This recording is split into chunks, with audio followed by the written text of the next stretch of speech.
Mimi naitwa David. Tunalala hapa na brothers wangu watatu, sister yangu analala pale na mbuzi wanalala hapa.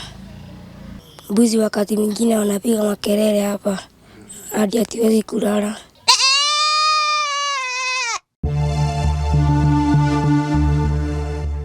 Tuko family, how are you doing? My name is Kingori Wangeshi. Na leo episode ya My Story imetuleta pahali panaitwa Makenji, ni Kandara constituency, Murang'a County. Ni hapa tu. Tunaingia katika familia ya Peter Kamande, tujue kwa nini mtu au watu wanalala pamoja ama bedroom moja na mbuzi. Tusikie haya. Asante sana baba kutukaribisha hapa nyumbani. Tumekuja tukiwa tumeona picha fulani, tukaona vile nyumba ilivyo, lakini kabla tufike hapo jitambulishe, tuambie jina lako. Jina langu ni Peter Kamande ngao. Na kwangu ni hapa niko sasa, siko sasa. Mzee, unaweza kumbuka uko na miaka mingapi? Sasa niko na 71. Uko na familia? Niko na watoto 8. Na bibi? Na bibi. Umekuwa kwa ndoa miaka mingapi? Yaani mlioana mwaka gani?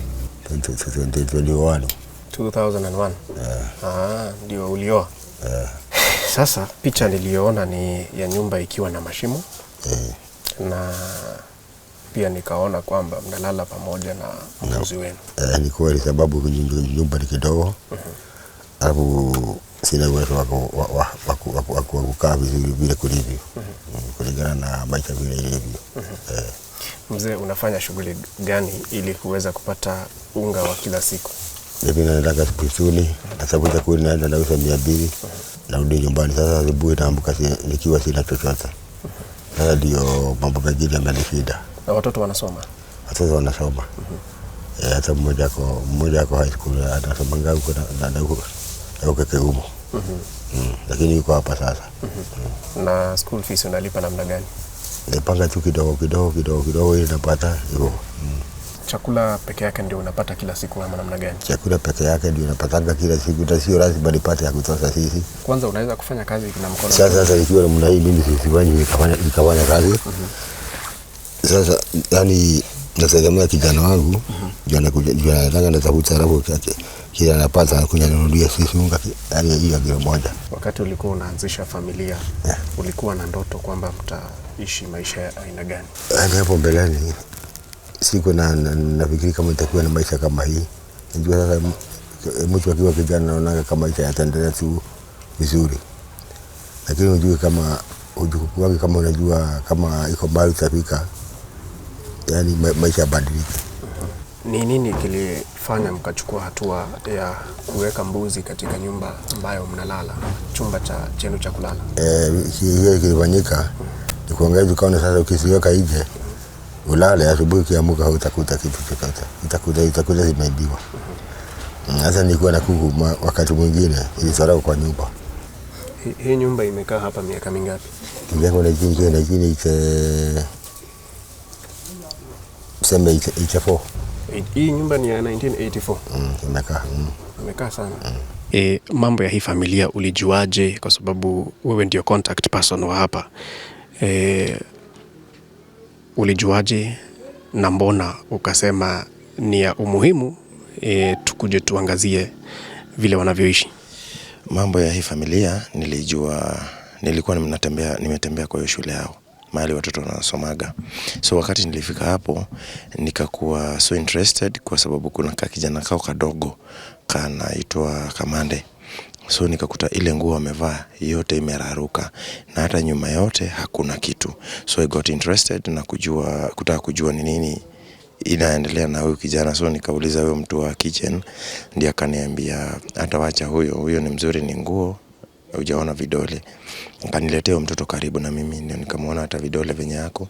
Kaniambia kuna mwingine. Nikaambiwa niitiwe mwingine, nikamuona, nikaona hata vidole yake hangefungua dish yake ya kukula, kujikuna ni shida. So nikasikia vibaya sana nikikumbuka pia mimi nimepitia hiyo. Kwa nini hangeweza kufungua dish kwa mikono yake? Sababu hata sio dish tu, hata kujikuna, sababu ya kukuliwa na hizi jigas. So zilikuwa zimejaa tu kwa mkono na miguu. So hangeweza juu mikono already imejaa vidoda. na juu pia mimi nimepitia hapo na nimepitia all through na well wishers, na kuna kitu niliambia Mungu, wakati nitakuwa mkubwa ni tu nijipate nikisaidia mtu ama nikisaidiana, and that's what I've been doing. So nikamuita, tukaonana, tukaangaliana, nika get interest. So ndio hawa vijana wanikubali, wanakubali Kenya nataka kuambia. Hako kalikuwa kamerarukiwa, nikaenda nika work for 3 days. Nikarudi huko, nikaongea na mwalimu, nikamwambia mimi nataka kununulia mtoto uniform. Akanikubali na nikanunua uniform, nikaleta. So hata wale walimu wenyewe wakaona, wakaanza kuwa na imani na mimi. Ndio vijana wakaanza kunikaribia mdogo. Hiyo siku ya nikaambia tena mwalimu nataka kuwaosha. Of which siku wanajua kwenye nitatoa dawa, kwenye nitatoa material, but mimi nilienda tu nikanunua. Nikakuja nikaanza kuwaosha. Wakakubali niwaoshe siku ya kwanza. Bado nikuwa promise wengine 3 nitawaletea uniform. Tukawa visit, tukaona maajabu. Sababu sikutarajia ati mtu akiwa kwa bedroom yake anaweza kuona ukikuja, na ilhali yako ndani ya nyumba. It is so worse. Alafu sasa iko worse. Hapana, si kwa dirisha, mashimo my brother. Mashimo zenye ziko kwa hii nyumba zimewekwa mangunia. So nikasikia bado amenirudisha nyuma zaidi, miaka yangu ya hapo nyuma, venye mimi nime grow up, venye nimekuja hadi hapo sasa. Ni mama yake alituona, akatoka nje. Kamuuliza kwani umesikia tukiongea? Hapana, nimeonea pale. Kama vile ametuona leo. Kama vile ametuona, alikuwa amelala akasikia watu. Hahitaji hata kufungua mlango, ni kujivitua tu, anajipindua na kuona mahali huko. Hivyo ndivyo alituona, akatukaribisha, tukaingia hadi kejani, tukaona mbuzi. Kumeko vitanda 2 hapo. Mbuzi zinalala, moja pale kwa miguu na ingine hapa kwa bavu za watoto hapo. Sababu mbuzi zao haziwezi lala nje. Huku kuna wizi zaidi. Wakati mbuzi wanalala kwa nyumba ama mnalala nyumba moja na mbuzi, kuna resort ama kuna tokea nini? Tuseme ile inakuanga nyingi ni nzige. Yaani tuseme jigas. Ndio inakuanga nyingi. Sababu mbuzi zikitoka nje zinakuja na sio wadudu, tunatangana hiyo dutu. Sasa watoto wanakuliwa, ukiangalia wamekuliwa sana kwa miguu. For real, kama wataishi kuwa na mbuzi hapa kwa hapa, jigas hata tujaribu kungangana nazo haziwezi isha. So I took that initiative ya kungangana bado, kujaribu kuimprove. Unajua ni vizuri kuimprove hata kama haziishi. So hako kakijana saa hii ninaona kanajaribu hata kenyewe kujikuna. Hiyo mkono walikuwa anashindisha kwa mfuko, sasa ameanza kutoa hata mikono. Juu tunaenda tukijaribu, lakini sikumaanisha zimeisha, sababu bado mbuzi ziko pale. Hii ni kitchen. Hii ni kitchen. Sasa hii ndio kitchen yetu. Hapa tumefika. Hapa ndipo tunapikiaga. Ndio sitting room. Ndio kitchen, ndio sitting room, ndio kila kitu. Tukipika chakula hapa ndipo inawekagwa chakula sasa. Hii ndio hata ndio meza. Hata ndio meza. Ndio meza ya kuwekelea hata vitabu na nini. Hapo sasa. Tukimaliza kupikia hapa, tunakuja kulia ni hapa. Kila kitu ni hapa. Kila kitu ni hapa. Hata ukiangalia sasa mabati yetu venye iko, ndio nilikuwa nakuonyesha venye imeharibika. Kukinyesha ni hivyo. Maneno imebaki hivyo. Unasema hii ni kitchen. Hii ni kitchen. Hii ni kitchen na ndio sitting room. Hakuna kitu kingine. Hakuna kitu imebaki. Kitchen ni hii, sitting room ni hii. Tuende hapa.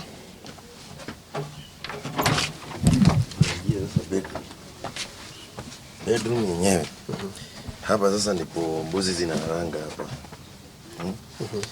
Na hii kitanda, hii ni ya msichana. Unaona hii kitanda? Hii ndio ya kasichana, kale kademu. Juu sasa sijui vijana walifanywa nini. Msichana anavaliwa sana kidogo. Kasa hapo ndipo kanalala kwa kasichana, kale kadogo. Na hapa ni kwa vijana.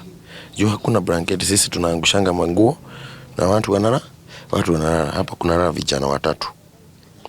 Hii ikiwa mbuzi ya kwanza ziko hapo, unakuja tunaingia tena. Hivyo ndivyo nilikuwa nakueleza, mtoto akichomoa miguu amekanyanga mbuzi. Akikuja hapa kujaribu kuanguka, anaangukia mbuzi. Sasa hapa kuna mbuzi zinalala. Alafu tena ukiangalia kama hapa ndipo kuna ekango wa kichwa. So unaona huyo mtoto baridi imemweza. Akiweka kichwa yake na huku, miguu yake na huku, akiweka miguu yake na huku, baridi nayo inamweza. Unaona? So hakuna hayuko pale ati unaweza sema huyu mtoto ako safe, in a safe position. Hakuna. Hiyo ndio situation yetu ya bedroom sasa. Si unaona hata pilo iko hapa kwa mahali wanaweka nini? Sasa juu ya mashimo ndio unakuta wameweka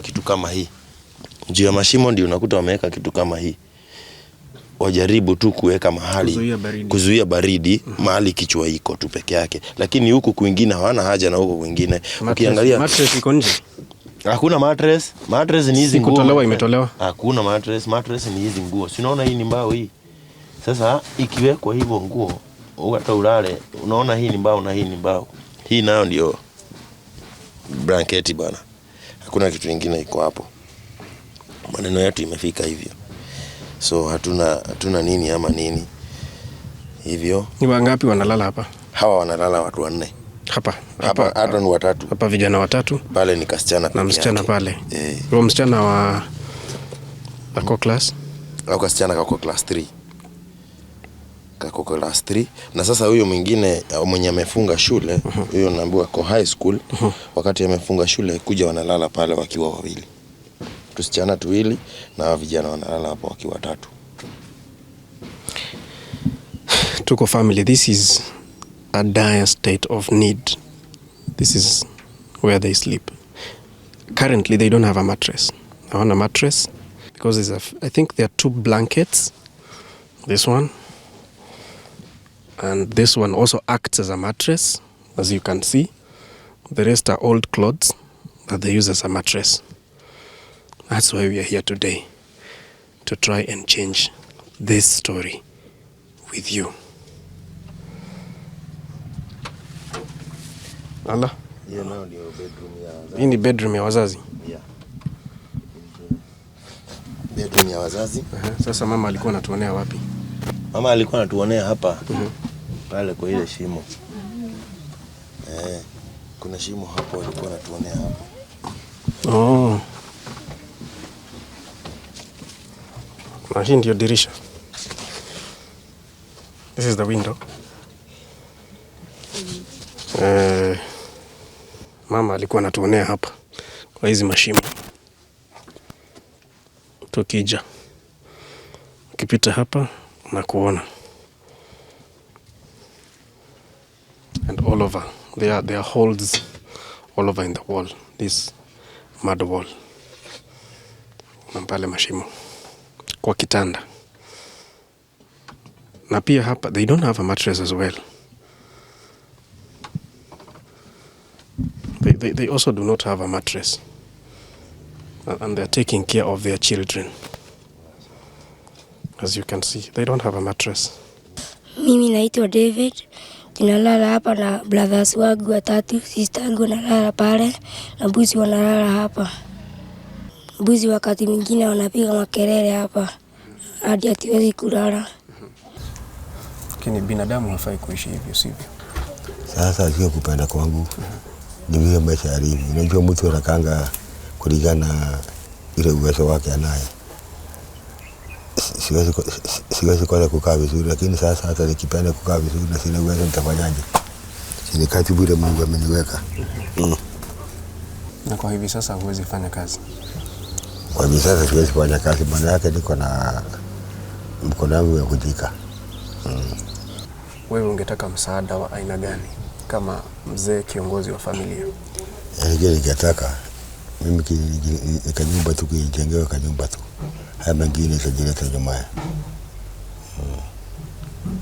Maana unajua sasa kwanza wakati wa mvua ikinyesha na kuanga hali nyingine mbaya, sababu sasa ni makaratasi na sabutanga ya nylon ndio naweka mahali niko sababu ya nisinyesha nikiwa nimelala. Au bangu yote iko na masibo. Uko juu kwa mabati kwa roof. Na ninashindwa hata kununua hata bati moja, nashindwa ni kununua. Sababu sisi tunapanda napata na kuja nanunua unga na kile kingine. Yaani matumishi yangu inakuja inaisha na baki bila chochote. Sasa ndio nimeshindwa hata kununua hata bati moja. Kuna mtu anaweza fikiria kwamba unaishi maisha kama haya kwa sababu kile unachopata kazini unakunywa. Hapana, mimi sikunywa pombe. Mara ya mwisho nilikunywa ni 1976. Na wakati hiyo sikuwa na watoto. Yaani kutoka niwe na familia. Sikupata familia kama nakunywa pombe. Nilikuwa nimewacha. Shamba hii naona hapa. Ni yako, yenu. Kwanza uko na brother na sisters? Niko na brothers. Yule ni brother, ni brother mwingine. Kwa mwingine pale juu. Na sister mmoja bado tuko niligo kumbukani ya Kenya na Tanzania. Tumetoka mnasaidianaje na wao? Sasa hao watu watusaidiani. Kila mtu amejitenga na njia zake. Kama mimi unaona vile nimekaa nakaa peke yangu. Sasa wale wanakaa peke yao. Isipokuwa yule ndio tunasimiana, tunazungumza naye, lakini mwingine hapana. Mambo sasa unajua wanaonanga sasa wako na mali na mimi ndio chochote sasa wananidhara. Wananidhara sababu ni kila kitu. Mimi todo ndatikirire kana muthuri uyu. I persevere because I made a decision to live with my husband just as he is. Our children are growing up, so there's no need to leave him. We pray to God when things get too tough. Unatuthibitishia kwamba huyu mzee si mzembe. Unaona kama ni nini inaendelea? Huyu mzee si mzembe because mimi nimekuwa nikimjua. Unajua pale kwa hapo Delview ndio anapitanga, but simjui ndio baba wa watoto wenye anasaidianga. Unanielewa? So mimi sikuwa nimemeet before. Alikuwa ananipita tu hapo na kuni na kabike. Anapeleka na akitupita bado anasalimia watu wa Nduthi. Anapita na anaenda. Sasa mimi sikujua ndiye baba hawa watoto. Until ile siku niligundua kwa yani nilisema nitakuja hadi huko kwa home. Hapo ndipo sasa nikamkuta nikamuuliza mzee, kwani nakujua? Ni wewe najua unapitanga pale na tukuni. Ni sawa. Tukajuana hapo kidogo. So nikamuuliza ni nini mkono? Akaniambia aligongewa tu hapo Delview. Ndio hiyo time sikujua. Aligongewa hapo Delview. Nikamuuliza kwani mkono iko na shida? Akaniambia saa yeye anasikia kama imefura. Mimi sio daktari. Nikamuuliza mbona hujaenda hospitali? Akaniambia alienda hospitali akaambiwa ni 900 inatakikana ndio apigwe picha. Nikamwambia ni sawa, nitapatikana tu. So tukakaa. Wakati nilikuja kumpeleka nilipata pesa mimi. Nilienda nikampeleka hosi kupigwa picha. Mzee amevunjika mara 2. Na hapo ndipo sasa akafungwa hiyo plaster na tukarudi naye home. Namba ya mzee ni 0702 683 523. 0702 683 523. Tusipompata kwa simu yake kwa sababu hajaitengeneza, wewe unaweza patikana kwa nambari gani? Mimi naweza patikana kwa 0716 440 400. 0716 440 400. Na kama ni msaada unatuma itawafikia tu. This is the only pit latrine, otherwise known as a toilet. We can do something. We can change this. It doesn't have a door. That's the door. I really wonder what privacy is in here. So it's really saddened. It saddens me. It weighs heavily on my heart. So I also call on you to help us change this story. As a family, we've done that before. We have done this before. We've changed stories for families. This is one more that we can change. Na wale wote walio na networks, kuna daktari anaitwa Dr. Stanley Kamau wa Ahadi Kenya. You can share this video with him. Aone vile anaweza pia kutembelea hii familia. I know he can do something. He is a man of influence. He cares for people with jiggers. he can be of help to this family in one way or another. As you've seen for yourselves, I mean, I'm lost for words. The little that we can do to support this family, to change their story as Tuko family, that would be the best testimony for you and for us, including for myself this year. This is one of the most painful stories that I have ever covered. Children sleeping on a bed without mattress. They're sleeping on timber. And as per their testimony, it pains or it hurts their ribs. This is a story worth telling, is a story worth changing, is a life for this family worth changing. My name is Kingori Wangeshi on Tuko, my story. Let's do this, guys. It's very sad.